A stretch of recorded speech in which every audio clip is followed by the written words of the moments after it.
Salut à tous, ici Hardware Cooking par CK Informatique. Dans cette vidéo, je vais vous présenter et tester une carte mère de chez Asus, la ROG Strix X299E Gaming. Avant de commencer, je tiens à préciser que comme toujours, vous pourrez retrouver ce test complet sur notre site www.hardwarecooking.fr.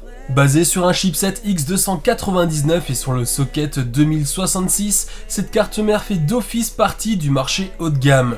Cette plateforme est dédiée aux multitâches et est donc favorisée pour les stations de travail pour de l'applicatif lourd par exemple. Évidemment, rien ne vous empêche de faire du gaming avec et ce chipset est donc idéal pour les gamers qui font beaucoup d'applicatifs ou de streaming.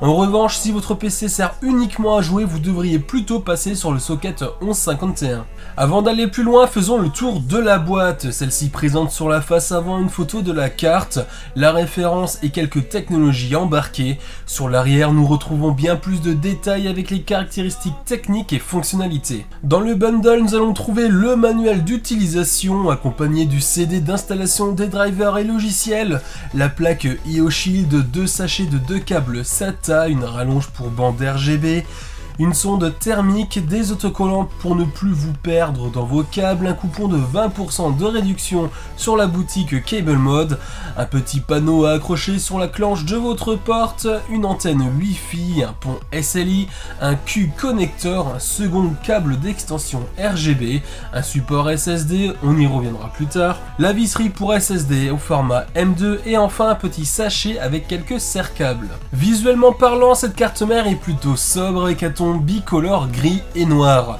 Nous avons les 8 slots mémoire autour du socket, 3 ports PCI Express en 16X, 2 en 4X et un dernier en AX, de quoi brancher pas mal de cartes. La partie audio est protégée par un cache en plastique frappé de la mention Supreme FX. Enfin, sur le bas de la carte, nous avons un affichage debug LED ainsi qu'un petit bouton Power.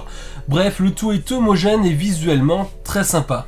Au niveau des caractéristiques techniques, nous sommes donc sur un chipset X299 socket 2066 et cette série de cartes mères supporte les processeurs Intel Core X Series. Cette carte Asus dispose d'un format ATX qui vous permettra de l'intégrer plus facilement dans la majorité des boîtiers et supporte de la mémoire DDR4 jusqu'à 4133 MHz sur ses 8 slots. Capacité max par slot de 16 Go, on peut donc totaliser jusqu'à 128 Go de mémoire. Nous avons 2 emplacements pour SSD au format M2 dont un refroidi directement par le radiateur du chipset. Un bon point étant donné que ceci nous évite de devoir acheter un dissipateur thermique dédié.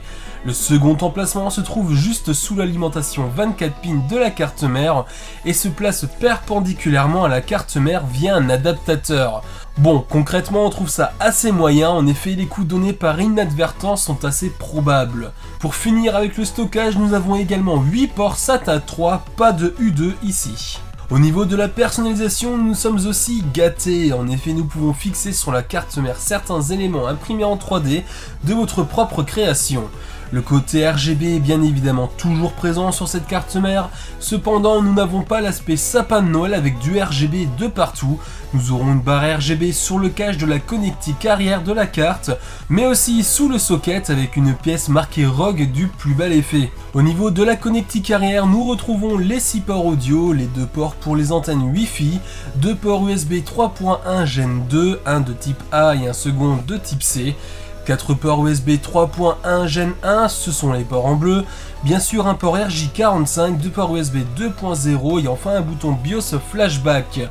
Pour les petits curieux, la Wi-Fi est sur une norme 802.11 AC et possède une antenne à 2x2 à double bande 2,4 et 5 GHz assurant des transferts jusqu'à 867 Mbps. Le tout avec l'apport de la technologie MU-MIMO.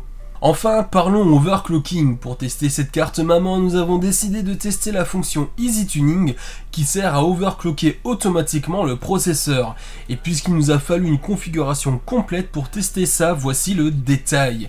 Un processeur Intel Core i7 7800X refroidi par un water cooling IO Be Quiet Silent Loop 240 mm, une carte graphique Asus GTX 1070 Ti Strix A8G, étant donné que le processeur n'a pas d'IGP, une alimentation Be Quiet Straight Power 11 de 850 watts, un SSD Samsung 850 EVO 250 Go, 16 Go de DDR4 Corsair Vengeance LPX en 2400 MHz, et enfin le tout est monté pour l'occasion dans notre boîtier Be Quiet, le Dark Base 700. Pour commencer, nous avons effectué un stress test à fréquence stock et réalisé un benchmark Cinebench et Firestrike pour pouvoir comparer les valeurs et scores obtenus à fréquence stock et avec l'OC automatique.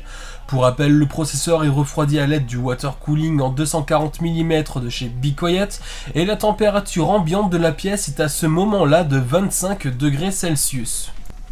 Après les 20 minutes de stress test au CCT CPU à fréquence stock, on note que le VID est de 1,151 volts. Quant aux températures, nous avons tapé pour la plupart des cœurs les 58 degrés. Le cœur 2 a lui atteint les 63 degrés et est le seul à avoir dépassé cette barre des 60 degrés. Sur Cinebench, nous avons réalisé un score de 1323 points et 17 309 points de physique score sur 3 des marques Firestrike. Une fois l'OC automatique réalisé, repassons les 20 minutes de stress test. Nous nous apercevons que les températures augmentent pour une moyenne à 80 degrés. La tension VID quant à elle passe à 1,20 volts pour une fréquence de 4345 MHz, soit un overclocking de plus 345 MHz. Sous Cinebench, le score passe à 1409 points et sous Firestrike à 18 541 points. Nous gagnons donc plus 6,5% de performance sous Cinebench et plus 7,12% sous Firestrike. Concrètement, pour cette carte mère, les températures augmentent très rapidement avec en moyenne plus 20 degrés en stress test pour 6 à 7% de performance supplémentaire sur nos deux benchmarks. Nous avons déjà vu pire, mais comme toujours, nous préconisons un overclocking manuel plutôt qu'automatique. En effet, l'overclocking automatique augmente considérablement les tensions pour être sûr que le système soit stable. Ceci au détriment des températures et aussi de la consommation. Pour conclure ce test, cette carte mère Asus ROG Strix X299E Gaming représente un bon choix sur ce socket. En effet, nous y retrouvons une connectique confortable et un design sobre.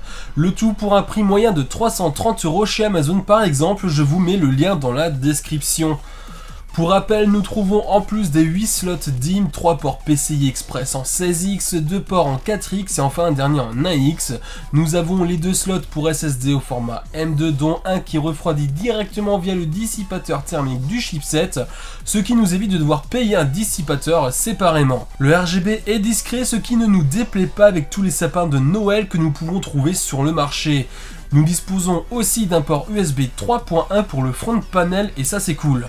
Bref, son design sobre et sa connectique fera le bonheur du plus grand nombre d'utilisateurs de ce socket. Cette vidéo est maintenant terminée, comme toujours vous pouvez retrouver ce test complet sur notre site www.hardwarecooking.fr accompagné d'une grosse galerie photo. Si cette vidéo vous a plu, abonnez-vous, c'est gratuit, ça fait plaisir, mettez des commentaires, des pouces bleus. Sur ce, je vous dis à bientôt pour une prochaine vidéo.